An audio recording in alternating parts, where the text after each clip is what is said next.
WhatsApp guys, কেমন আছেন সবাই? আশা করি অনেক ভালো আছেন। আপনারা যেখান থেকে যে অবস্থায় এই ভিডিও দেখছেন, আপনাদের সবাইকে ইকবাল প্রেমো চ্যানেলের পক্ষ থেকে স্বাগতম।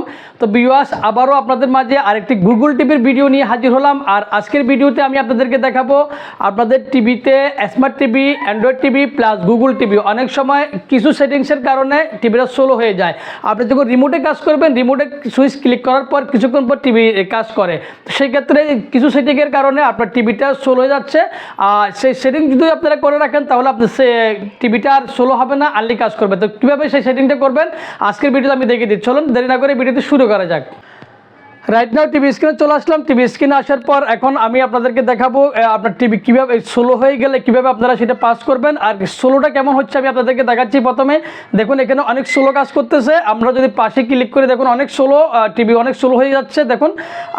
তারপরে এরপরে আমি যদি ক্লিক করি এরকম অনেক স্লো হচ্ছে। আমরা যদি সেটিংসে চলে যাই তাহলে অনেক স্লো হয়ে যাচ্ছে, রিমোট অনেক স্লো কাজ করতেছে। তো দেখুন আমরা এই সিস্টেমটা আপনাদের যাদের টিভিটা এরকম স্লো হয়ে যাচ্ছে, এই স্লো সিস্টেমটা আপনারা কীভাবে সেটিংসের মাধ্যমে সমাধান করবেন সেটি এই ভিডিওতে আমি দেখাচ্ছি। তো সেটি করতে হলে প্রথমে আমরা আবারও চলে যাব অল সেটিংসে। এখানে দেখুন এখন সেটিংসে আছে, আপনারা সেক্ষেত্রে স্লো দেখতে পাচ্ছেন। আর স্পিড কীভাবে করবেন সেটাও দেখাচ্ছি। তো সেটিংসে অল সেটিংসে ক্লিক করবেন। এরপর একটা পেজ আসছে, দেখুন অনেক স্লো কাজ করতেছে। এরপর আমরা নিচের দিকে স্ক্রল করবো। দেখুন এই পাশে কিন্তু স্লো একটু তাড়াতাড়ি কাজ করতেছে, আর এই পাশে কিন্তু আপনার স্লো কাজ করতেছে। তো আমরা প্রথমে চলে যাবো সিস্টেম। এখানে সিস্টেম লেখা আছে, সিস্টেমে ক্লিক করব। দেখুন এখানে পাশে স্লো হচ্ছে। সিস্টেমে ক্লিক করার পর আমরা নিচের দিকে চলে যাব। নিচের দিকে যাওয়ার পর ডেভেলপার অপশনটা আমরা বাইরে করব। ডেভেলপার অপশনে ক্লিক করব। ডেভেলপার অপশনে ক্লিক করার পর আমরা নিচের দিকে আপনারা চলে যাবেন। এখানে নিচের দিকে স্ক্রল করে নিচের দিকে চলে যাবেন। দেখুন একদম নিচের দিকে চলে যাবেন। নিচের দিকে যাওয়ার পর এখানে দেখুন এখানে উইন্ডো অ্যানিমেশন স্কেল আছে, এখানে একটা ট্রানজেকশন অ্যানিমেশন স্কেল আছে। দেখুন এখানে যে স্কেলগুলো, যে অ্যানিমেশন স্কেলগুলো আছে, আপনারা এই তিনটে অ্যানিমেশন স্কেলগুলো বন্ধ করে দিবেন। যেমন আমি এখানে এটা দেখাচ্ছি, এই ডাইরেকশন স্কেলটা। এখানে দেখুন আমার এখানে আমি এখানে যদি ক্লিক করি পাশে একদম স্লো কাজ করতেছে। তো এখানে ক্লিক করার পর আপনার নিচের দিকে চলে যাবেন। দেখুন আমার এখানে অ্যানিমেশন স্কেল 10 আছে।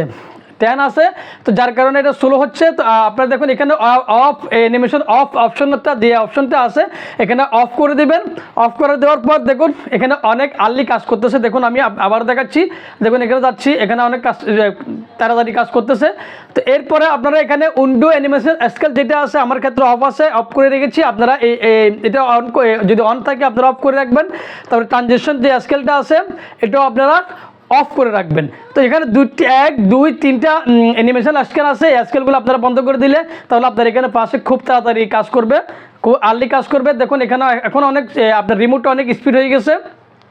আমি আগে যা দেখিয়েছিলাম প্রথমে দেখুন অনেক স্পিড হয়ে গেছে, এখন আর স্লো কাজ করতেছে না। তিনটা যে অ্যানিমেশন স্কেল যে সেটিংসটা আছে এই তিনটা অ্যানিমেশন স্কেলটা আপনারা যদি অন করে ভুলবশত যদি অন করে ফেলেন তাহলে আপনার এটা খুব স্লো কাজ করবে। দেখুন এখন আমি অফ করে দিয়েছি, এখন খুব আর্লি কাজ করতেছে, খুব তাড়াতাড়ি কাজ করতেছে। তো আপনারা সবসময় এইটা তিনটা অপশন বন্ধ রাখবেন, তাহলে আশা করি আপনার রিমোট অনেক কাজ করবে, অনেক ফাস্ট কাজ করবে। আশা করি বুঝতে পারছেন। যদি ভালো লাগে অবশ্যই একটি লাইক দিবেন, আর আমাদের চ্যানেলটা সাবস্ক্রাইব করে আমাদের পাশে থাকবেন। আর যারা সাবস্ক্রাইব করেছেন তাদেরকে অসংখ্য ধন্যবাদ। আল্লাহ হাফিজ।